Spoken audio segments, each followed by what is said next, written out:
दो शून्य से आगे Senna Nehwal and Shenwan. He brought there. Sushil has got him. Ishan takes it.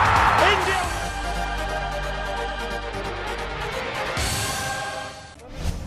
जश्न बना जानलेवा हादसा। आरसीबी की जीत, 11 परिवारों का मातम। जीत गई आरसीबी, हार गई जिंदगी।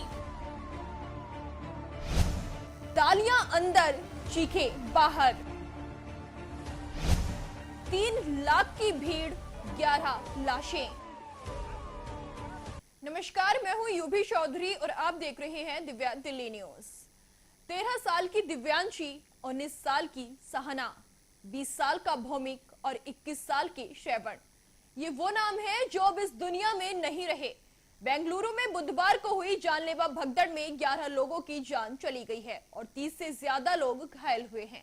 ये भगदड़ किसी धार्मिक आयोजन या किसी राजनीतिक रैली में नहीं, बल्कि आईपीएल की टीम रॉयल चैलेंजर्स बेंगलुरु की जीत का जश्न मनाने के दौरान हुई है। मरने वालों में 13 साल के किशोर से लेकर 33 साल की उम्र के लोग शामिल थे।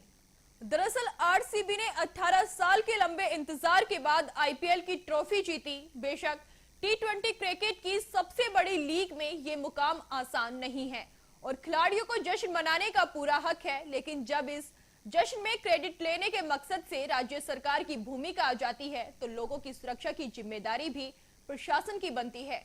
आरसीबी की विक्ट्री परेड में शामिल होने के लिए बेंगलुरु के चिन्नास्वामी स्टेडियम में 3 लाख से ज्यादा लोग पहुंच गए, जबकि क्षमता सिर्फ 35,000 की थी।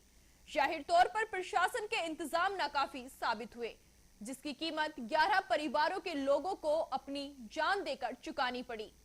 हादसे के बाद चिन्नास्वामी स्टेडियम के बाहर जूते चप्पलों का ढेर लगा हुआ था। जिन लोगों ने इस हादसे में अपनों को खोया, उनके लिए जश्न पूरी तरह मातम में बदल चुका था। स्टेडियम के भीतर जब खिलाड़ी आईपीएल ट्रॉफी के साथ झूम रहे थे, तब स्टेडियम के बाहर लोग जिंदगी और मौत के बीच झूल रहे थे। घायलों को अस्पताल पहुंचाने तक के लिए भी लोगों को काफी मशक्कत करनी पड़ी, क्योंकि भीड़ की वजह से पूरा बेंगलुरु ठप पड़ गया और सड़कों पर लोगों का हुजूम उमड़ पड़ा। कुछ किस्मत वाले लोग वक्त रहते अस्पताल पहुंच गए और उनकी जान बच गई। कुछ तो ऐसे थे जो भीड़ में पैरों तले कुचल दिए गए और उन्होंने वहीं दम तोड़ दिया। आपको बता दें कि आरसीबी की विक्ट्री परेड के दौरान अचानक से स्टेडियम के बाहर भीड़ बेकाबू होती गई और धीरे धीरे भगदड़ के हालात पैदा हो गए। जल्दी वहां चीख पुकार मच गई और इससे पहले कि कोई कुछ समझ पाता, लोग गिर पड़े और बेहोश हो गए, जिन्हें तुरंत पास के अस्पतालों में ले जाया गया। हालांकि 11 लोगों की जान फिर भी नहीं बचाई जा सकी। स्टेडियम के बाहर तैनात पुलिस के जवानों ने आसपास की भीड़ को कंट्रोल करने की पूरी कोशिश की, लेकिन उनकी संख्या बहुत कम थी, क्योंकि आरसीबी की पहली जीत एक यूथ फेस्टिवल में तब्दील हो गई। पुलिस ने लोगों से अपील की कि स्टेडियम भरा हुआ है, स्टेडियम भरा हुआ है, और उन्हें तितर बितर होने के लिए कहा। लेकिन जीत के जश्न में दीवाने हुए फैंस ने किसी की एक ना सुनी। एक चश्मदीद ने बताया कि 600-700 लोगों ने एक साथ गेट तोड़ दिया और अंदर घुसने की कोशिश की, जिससे भगदड़ मच गई। हादसे के बाद राज्य सरकार की तरफ से सभी मृतकों के परिजनों को 10-10 लाख रुपए मुआवजा देने का ऐलान किया गया है।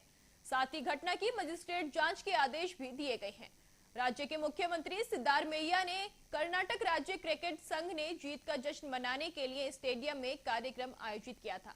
सरकार की ओर से भी विधानसभा में एक कार्यक्रम आयोजित किया गया था। हैरान करने वाली बात यह है कि स्टेडियम के बाहर मची भगदड़ के दौरान भी अंदर खिलाड़ी और राज्य सरकार के मंत्री जश्न मनाते रहे। हालांकि कार्यक्रम को छोटा जरूर किया गया था, लेकिन हादसे की जानकारी मिलने के बाद भी जश्न जारी रहा। स्टेडियम में समारोह के बाद आरसीबी टीम के खिलाड़ी लौट गए और नेता भी अस्पताल में घायलों से मुलाकात करने के लिए अपनों को घर चले गए। लेकिन स्टेडियम के बाहर सड़कों पर पड़े जूते चप्पल हादसे की भयावह कहानी बयां कर रहे थे, क्योंकि हर कोई जा चुका था, लेकिन सिर्फ यही जूते चप्पल बचे हुए थे। 2 शून्य से आगे Senna Nehwal and Shenwan. He brought there. Sushil has got him. Ishan takes it. India.